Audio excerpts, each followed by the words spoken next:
Eu lembro bem do sentimento de alegria que eu senti quando Joseph Ratzinger foi eleito para ser Papa da Igreja Católica, assumindo o nome de Bento XVI. Agora, com a sua morte, acho que é um bom momento para refletir o que ele significou para a Igreja e para mim também. Mas antes disso, bem-vindos ao meu canal, eu sou Joel Pinheiro, aproveita, já clica aqui para se inscrever no meu canal, compartilhar esse vídeo também. Aqui eu trago sempre discussões sobre política, sociedade, cultura, sempre buscando objetividade, profundidade, mas também posicionamento. Como eu disse, eu lembro da alegria que eu senti quando Bento XVI foi eleito.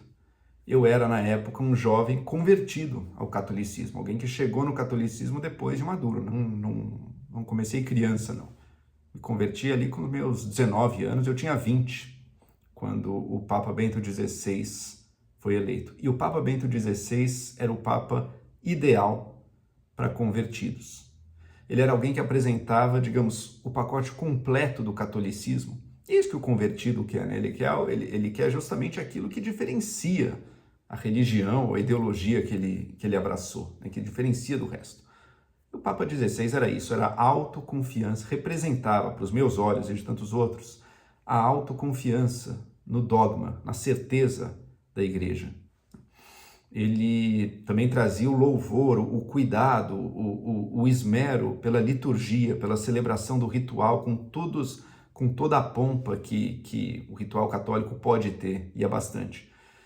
Ele trazia uma teologia ao mesmo tempo profunda, mas também radicalmente ortodoxa e até conservadora, né? Usando muitas vezes até um certo desafio ao mundo moderno por parte da posição católica dele.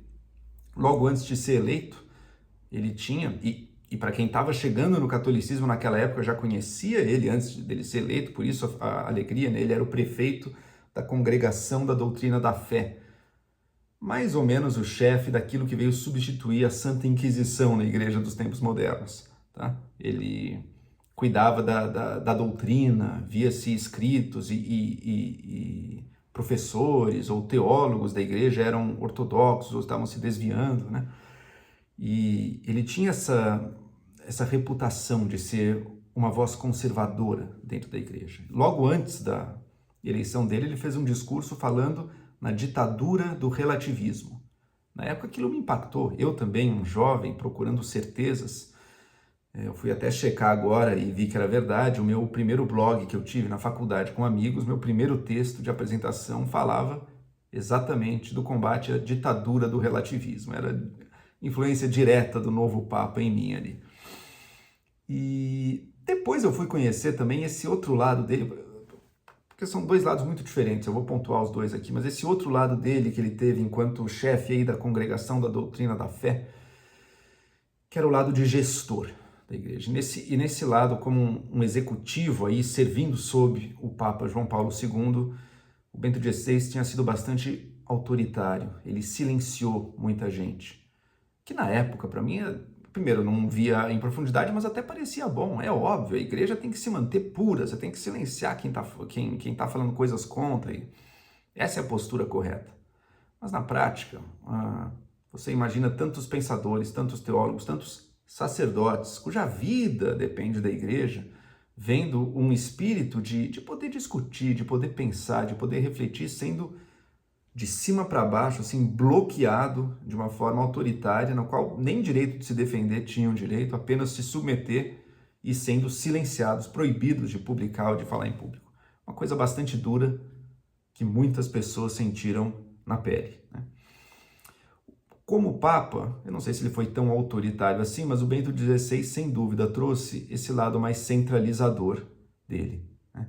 Ele era alguém que nutria uma admiração, um evidente amor pelo que a igreja tinha sido no início da Era Moderna, na igreja renascentista.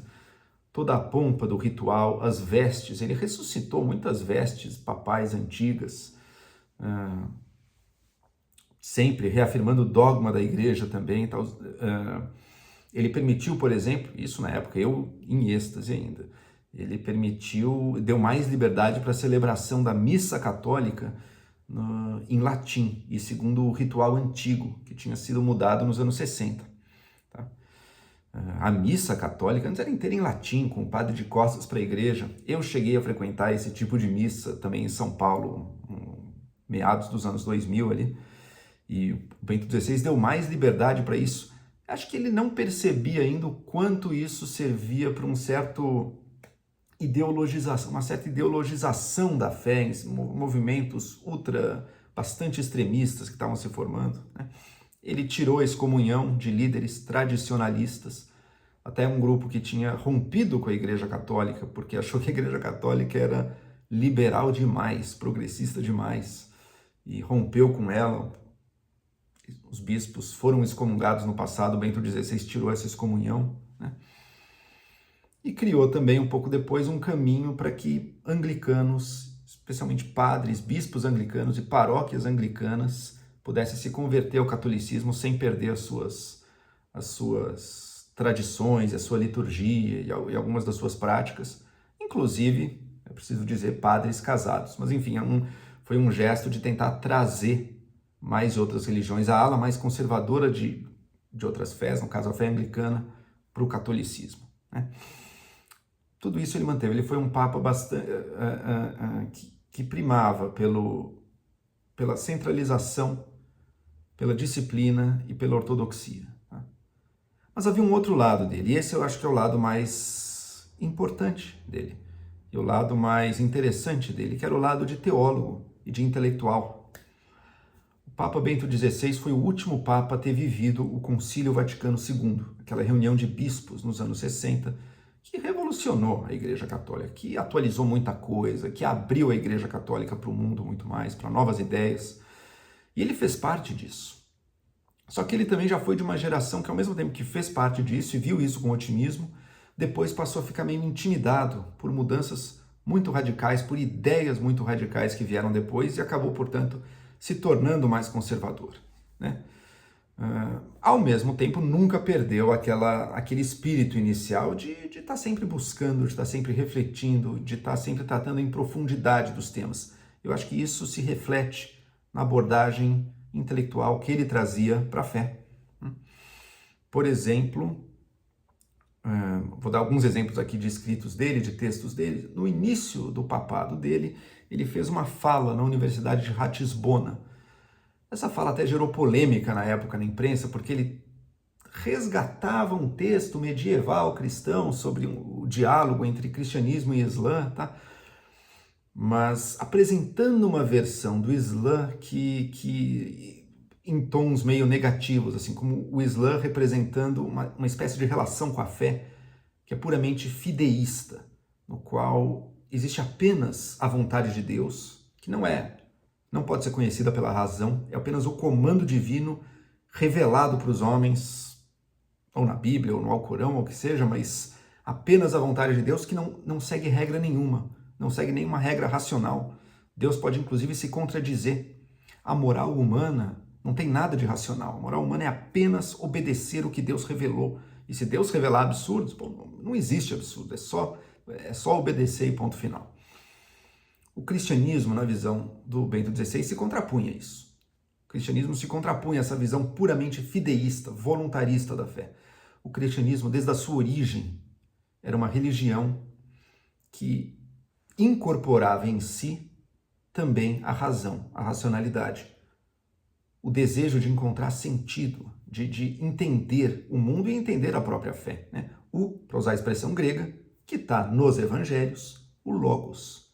A gente traduz às vezes como o verbo, né, divino, mas também pode significar a razão. O cristianismo une a fé, ou seja, a crença em certas coisas que a razão não prova, mas também com a necessidade de entender e de agir no mundo de maneira racional. A questão é que essa razão também não é, e esse é o outro lado que ele critica nesse texto, o racionalismo puro, a pura ciência, só o método científico, tá?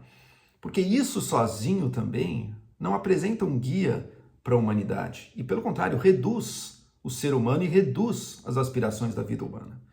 A ambição do Bento XVI, aquilo que ele via no cristianismo, era a possibilidade de superar esses dois extremos, tá? Nessa mesma toada, além desse texto dele na Universidade de Ratisbona, é fácil de encontrar a fala dele. Tem também um livro dele, foi uma conversa que ele teve antes de ser papa, mas um livro dele com um filósofo, com o Habermas, o último representante aí da escola de Frankfurt. Tá?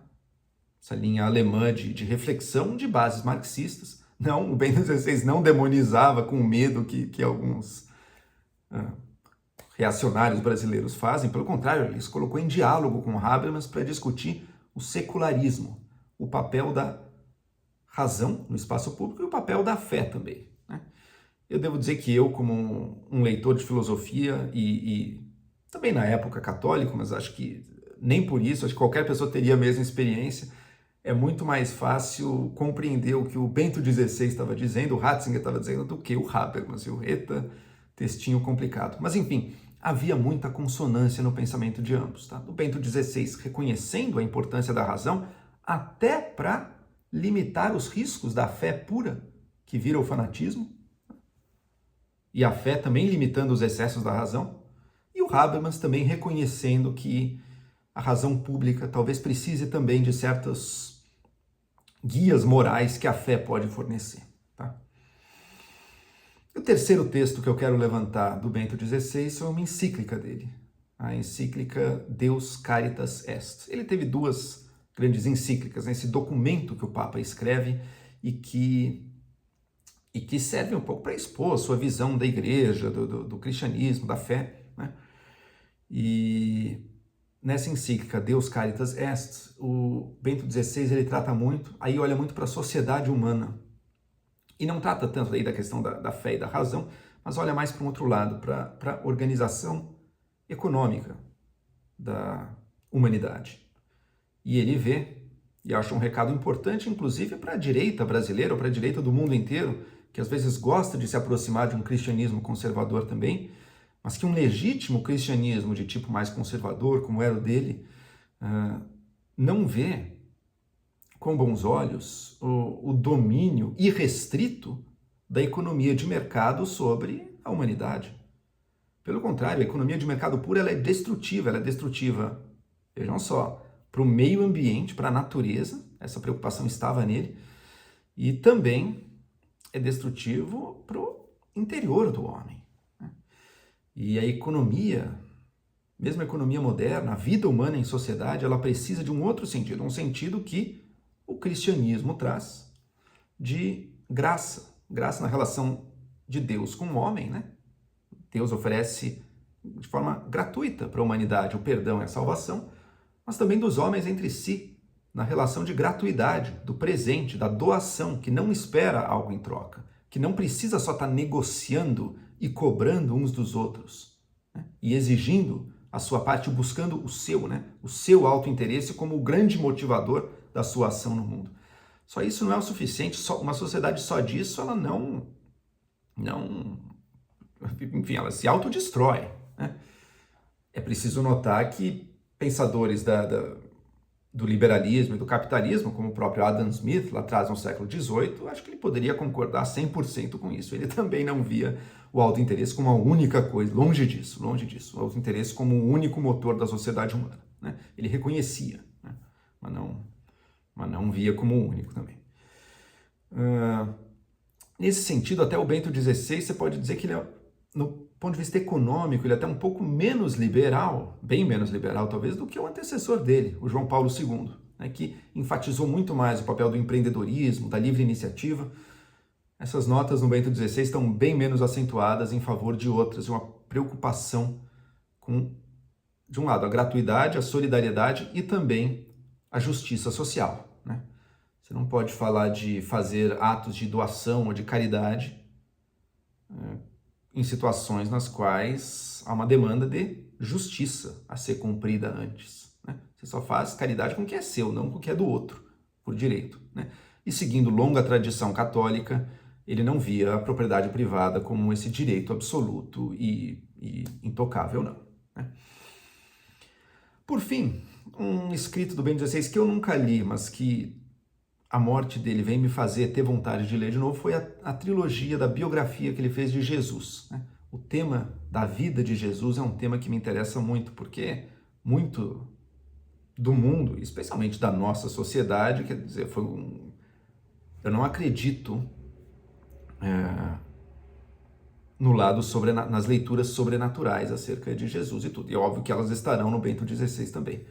Mas eu acredito que entender, primeiro, buscar saber o que acontecer, mas também entender o significado daquilo, de todas as visões, inclusive da fé, é de alguma maneira central para a nossa sociedade, para o nosso pensamento e para muitos dos valores que a gente tem hoje em dia, né? Então, eu me proponho aqui, convido também, quem quiser também, vão atrás desse livro dele sobre Jesus. É uma perspectiva, é claro, ortodoxa, do ponto de vista católico, mas que, pelo que eu saiba, leva em conta muito do trabalho historiográfico, científico e dos últimos séculos, de descobrir mais sobre os tempos de Jesus, sobre as evidências que a gente tem de Jesus e todo o resto, tá?